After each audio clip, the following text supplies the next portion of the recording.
Good morning, I'm Elise Modica, and here's the latest update from Spectrum Autism Research.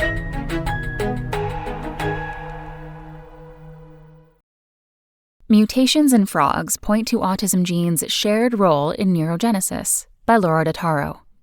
Mutations in any of 10 autism-linked genes lead to the same overabundance of brain cells that develop into neurons, according to a new study of the mutations in frogs.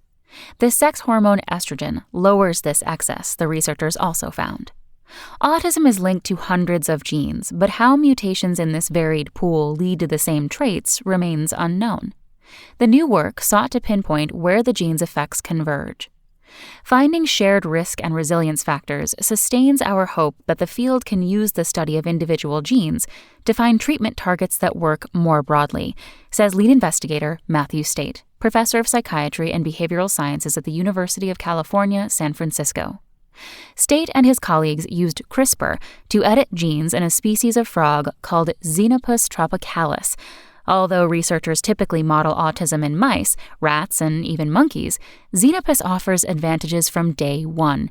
Once its first fertilized cell divides into two, each daughter cell and all of its progeny stay on the respective side. As a result, a daughter cell with an edited gene on the left will grow into a tadpole with that mutation in every cell on the left half of its body, and only the left half. Researchers can also readily observe stages of brain development in the tadpoles that occur in utero in people and other animals. The convergence the team observed suggests that all 10 of the genes studied play a role in the early development of neurons, in addition to their other functions, says study investigator Helen Wilsey, a postdoctoral researcher at the University of California, San Francisco. Understanding this role could ultimately lead to better treatments for autism, but that is still a long way off. Premature would be too generous a word, State says. What we really need right now is a molecular mechanism, Wilsey says. In order to get therapeutics, we need to know what these genes are doing, what's in common to them, and what are some pathways we could manipulate. Neuron growth. In a day, a pair of Xenopus frogs can produce thousands of embryos, which develop into tadpoles in about a week. In each frog embryo, the researchers edited one of 10 genes strongly associated with autism: ADNP, ANK2, ARID1B, CHD2, CHD8, DYRK1A, NRXN1, POGZ, SCN2A, or SYNGAP1. All 10 are expressed in the frog's cerebrum at stages that line up with prenatal brain development in people, the team found. Tadpoles with any of the mutations had either unusually large or small cerebrums, and they all had a higher proportion of neural progenitor cells, those that eventually become neurons or other brain cells, to mature neurons than controls did. That's what was so surprising to us, Wilsey says. Even for genes that are thought to be primarily at the synapse, we still saw changes in brain size and neural progenitor maturation.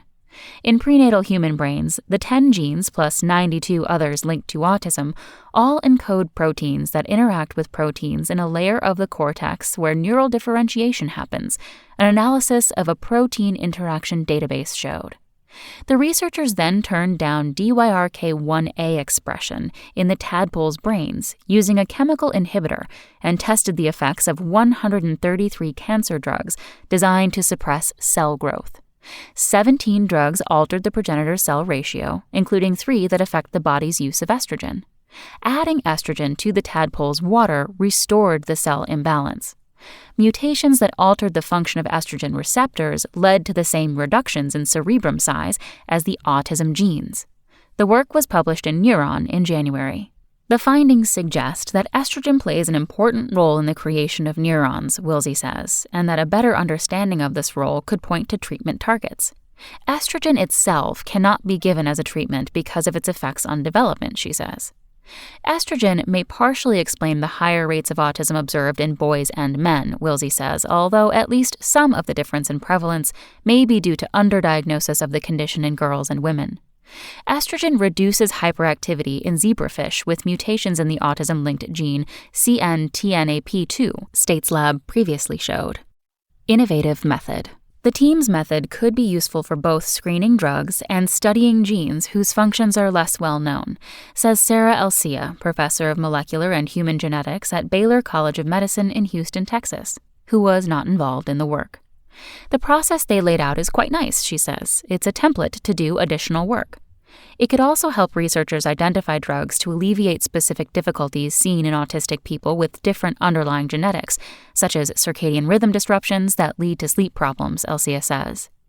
One of the greatest possible outcomes that we have from something like this is that there might be one medication that works in individuals who have autism associated with those 10 genes, Elsia says. Maybe there is something that could be identified that would help make their days just a little bit better. The approach could also be used to identify commonalities across genes related to psychiatric conditions such as schizophrenia and bipolar disorder, says Kristen Brennand, a faculty member in the psychiatry department at Yale University who was not involved in the work. It's more evidence that there needs to be a systematic way of manipulating genes linked to these conditions, Brennand says. The brain changes observed in the frogs may not relate to autism because the 10 genes studied are known to be important for neuron and synapse development generally, says David Cutler, professor of human genetics at Emory University in Atlanta, Georgia, who was not involved in the work.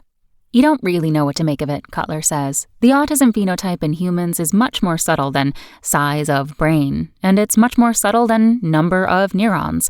Still, the method could eventually point to a system that will translate to people, he says. Is it plausible? Yes, Cutler says. Are we there? No. That's all for today. Check back next Monday for more content from Spectrum Autism Research or go to spectrumnews.org.